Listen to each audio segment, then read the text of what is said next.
Welcome sa DRS 2.0. Fresh at nagbabagang happenings bang hanap mo? Mga padabarkads man yan o mga trending topics? Pwes, sagutin natin yan.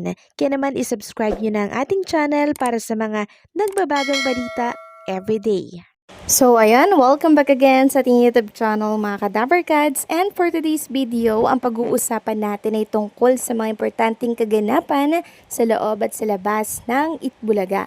So isang napakasayang pananghalian na naman ang ating pinagsaluhan ngayong araw po ng Huwebes. So unahin nating pag-usapan mga Kadabarkads at i-congratulate etong si Atasha Mulak and syempre ang mga cast po ng The Bad Genius. Dahil alam niyo po mga Kadabarkads, yung teaser po nila, 4.5 million views po lahat-lahat. Sa lahat po yan ng social media platforms. Grabe, nakaka-proud lang talaga itong si Atasha Mulak. Sulit po yung pagod niya mga Kadabarkads, yung oras na ginugol niya dito sa project po niya mga Kadabarkads na talaga namang deserve niya po. No, deserve niya po mga Kadabarkads na sumikat talaga ng todo-todo. Diba? And alam ko marami pong nag-aantay na mga Gen Z, mga millennial, ng mga ilalabas po na exciting ni Tasha Mulak dito po sa The Bad Genius, and sobrang nakaka-proud lang sa side ni Charlene Gonzalez, diba? And syempre ni Aga Mulak na talagang yung twins nila talagang nakikipagbakbakan ng aktingan dito po sa showbiz industry. Kaya ngayon pa lang, Atasha Mulak, congratulations sa'yo. Samantalang pag-usapan naman natin mga Kadabarkads, itong picture po ni Bossing Vic Soto na may karga po siyang baby. Meron po kasing nag-i-issue mga Kadabarkads na iba't ibang mga page dito po sa Facebook na pinapalabas na itong karga daw po ni Bossing Vic Soto ay si Pauline Luna Soto. Now which is maling-mali mga Kadabarkads. Kaya naisama natin sa update natin ito kasi iba po yung paniniwala ng iba Pinapalabas na si Pauline Luna Soto daw ito. Si Pauline po yung bata pero hindi po siya si Ma'am Pauline Luna. Siya po yung anak ni Bossing Vic Soto.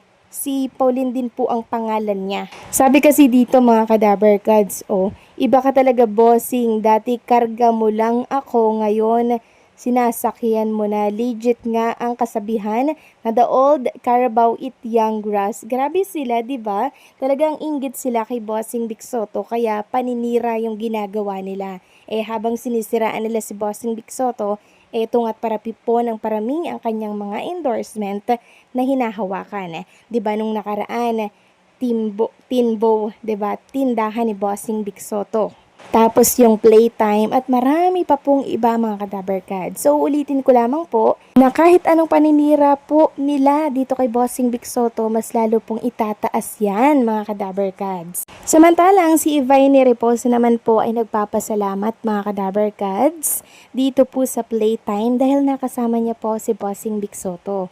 Sabi niya nga dito never in my wildest dreams did I think I get to work alongside one of the most iconic figures in the entertainment industry, Bossing Vic Soto. But it happened. A career milestone I'll never forget. Thank you to my PH Playtime family. So, sobrang grateful mga Kadabarkads and thankful si Ivany po dahil nakasama niya si Bossing Vic Soto kahit saglit lang dito po sa ini-endorso ni Bossing Vic na playtime. Ganyan po talaga kalaki yung pangalan ng isang Bossing Vic Soto na kinararangal ng marami na makasama nila ito sa isang proyekto. Atasha Mulak spotted po sa Singapore. Meron nga pong isang netizen dito sa X ang naglabas ng kanyang pahayag tungkol po dito sa mga Mulak family. Sabi niya, Mulak fam in Singapore, sobrang bait po nilang lahat. Naiiyak ako please kahit nagpapanik ako.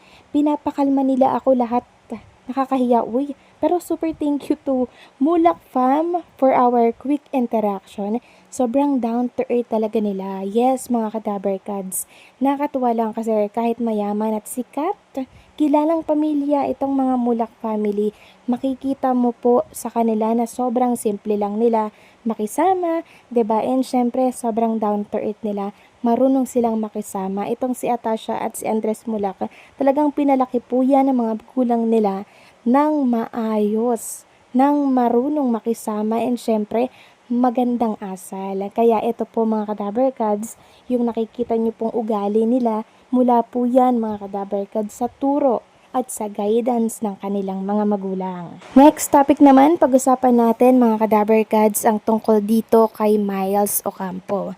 Siguro mga Kadabarkads, namimiss nyo na po si Miles and Maine Mendoza together, no? Hindi po kayo nag-iisa mga Kadabarkads dahil maging ako po, sobrang namimiss na rin na magkasama silang makita po na masaya.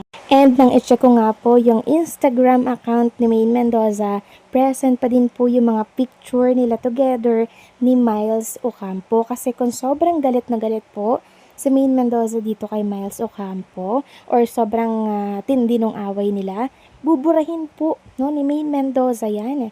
Pero hindi po mga Kadabarkads Kaya masasabi natin na konting tampuhan lang ito mga Kadabarkads at magkakaayos din po yan sa mga susunod na linggo. Pero syempre kahit small tampuhan lang po yan mga Kadabarkads ay for the rescue ang management ng TBJ Production para syempre bigyan sila ng time, 'di ba, na mag-heal kung ano man yung tampuhan na yan mga Kadabarkads. Kaya kung inyo mapapansin, si Miles lagi pong nasa sugod bahay. Si Maine Mendoza naman nasa studio. At kung magkasama man sila sa studio po ng Itbulaga, hindi po sila pinagtatabi. Talagang meron pong pagitan mga Kadabarkads. At hindi po tayo sanay nang nakikita na ganito po ang lagay nila Maine Mendoza, di ba? And Miles Ocampo. Pasasaan pa yan mga Kadabarkads at magkakaayos din po yan. Alam naman natin na pag matindi po ang awayan na yan, mamamagitan na po dito ang AAA since isang management lamang po sila. Maine Mendoza and Miles Ocampo, di ba? Hindi po pababayaan ng AAA at ng TBJ Production, syempre, si Maine Mendoza and Miles Ocampo dahil parehas po yung mahusay sa hosting mga Kadabarkads. Kaya huwag kayong mag-alala, hindi po aalisin si Miles Ocampo or papalitan dito sa Itbulaga. Okay, kung nawawala man siya sa Itbulaga mga Kadabarkads, yun po ay parte ng outside niya pong trabaho dito sa Itbulaga. Okay, yun lang po yun mga Kadabarkads. Hindi po totoo na unti-unti siyang papalitan dito sa Itbulaga. Huwag kayong maniniwala sa mga fake news na nagkalat sa mundo ng social media. Andito lang po kami, ipapaliwanag namin ang lahat ng tungkol ng mga nangyayari po sa mga Dabarkads natin dito sa Itbulaga. Okay, wala kayong dapat ipag-alala kay Miles, kay Maine Mendoza, dahil magiging okay din po sila sa mga susunod na linggo. So, samantalang pag-usapan naman natin ang tungkol dito sa ganap sa sugod bahay mga kapatid na kung saan naging emotional po ang mga live audience sa studio po ng Itbulaga dahil sa isang kwento po ng nasugod nila sa barangay. Makikita nga po sa mga live audience sa studio po ng Itbulaga na mangluha-luha sila habang pinapakinggan po nila yung kwento po ni tatay na nasugod nila dito sa Itbulaga. Samantalang si Jose Manalo naman po mga Kadabarkads ay nagluluksa dahil sa pumanaw niya po na 3 years na aso niya na kung saan kanina lamang po ito pumanaw. Kaya po pala siya ay mangyak-nyak din dito sa sugod bahay dahil doon. So ang pangalan po ng aso niya ay si Cookie. And pinost nga po ni Jose Manalo ang picture na to mga Kadabarkads. And may caption ito na thank you Cookie for making us happy, run free. And makikita nga dito na July 10, 2022 to June 18, 2025. So 3 years mga Kadabarkads.